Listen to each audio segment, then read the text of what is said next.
नमस्कार दोस्तों, मेरी अनमोल कहानियों में आपका एक बार फिर से बहुत बहुत स्वागत है। आज की मेरी कहानी है समस्याएं किसकी नहीं हैं। तो चलिए सुनते हैं। डिप्रेशन ग्रस्त एक सज्जन जब 50 साल की उम्र से ज़्यादा के हुए तो उनकी पत्नी ने एक काउंसलर का अपॉइंटमेंट लिया जो ज्योतिषी भी थे। पत्नी बोली, ये भयंकर डिप्रेशन में है, कुंडली भी देखिए इनकी, और बताया कि इनके कारण मैं भी ठीक नहीं हूँ। ज्योतिषी ने कुंडली देखी, सब सही पाया। अब उन्होंने काउंसलिंग शुरू की, कुछ पर्सनल बातें भी पूछी और सज्जन की पत्नी को बाहर बैठने को कहा। सज्जन बोलते रहे, बहुत परेशान हूँ, चिंताओं से दब गया हूँ, नौकरी का प्रेशर, बच्चों की एजुकेशन और जॉब की टेंशन, घर का लोन, कार का लोन, कुछ नहीं करता मैं। दुनिया तोप समझती है पर मेरे पास तो कारतूस जितना भी सामान नहीं है। मैं डिप्रेशन में हूँ, कहते हुए पूरे जीवन की किताब खोल दी। तब विद्वान काउंसलर ने सोचा और पूछा, 10वीं में किस स्कूल में पढ़ते थे? सज्जन ने उन्हें स्कूल का नाम बता दिया। काउंसलर ने कहा, आपको उस स्कूल में जाना होगा, आप वहाँ से आपकी 10वीं क्लास का रजिस्टर लेकर आना, अपने साथियों के नाम देखना और उन्हें ढूंढकर उनके वर्तमान हाल चाल की जानकारी लेने की कोशिश करना।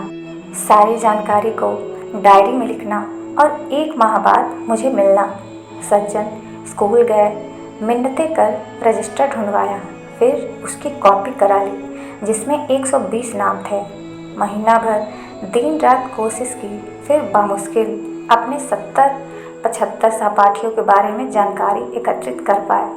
आश्चर्य, उनमें से 20 लोग तो मर चुके थे, 7 विधवा या विधुर हो चुके थे, 13 तलाकशुदा थे, 10 नशेड़ी निकले जो बात करने के भी लायक नहीं थे, कुछ का पता ही नहीं चला कि अब वो कहाँ हैं, 5 इतने करीब निकले कि पूछो मत, 6 इतने अमीर निकले कि यकीन ही नहीं हुआ, कुछ कैंसर ग्रस्त, कुछ लकवा, डायबिटीज़, अस्थमा या दिल के रोगी निकले।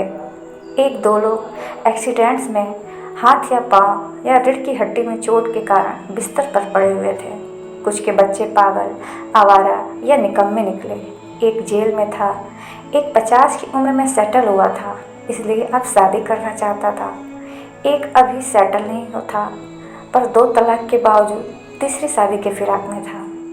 महीने भर में 10वीं कक्षा का रजिस्टर भाग्य की व्यथा खुद सुना रहा था। काउंसलर ने पूछा, अब बताओ डिप्रेशन कैसा है? इन सज्जन को समझ आ गया कि उन्हें कोई बीमारी नहीं है, वो भूखे नहीं मर रहे हैं, दिमाग एकदम सही है। कचहरी, पुलिस, वकीलों से उनका पाला नहीं पड़ा। उसके बीवी बच्चे बहुत अच्छे हैं, स्वस्थ हैं, वो भी स्वस्थ है, डॉक्टर अस्पताल से पाला नहीं पड़ा।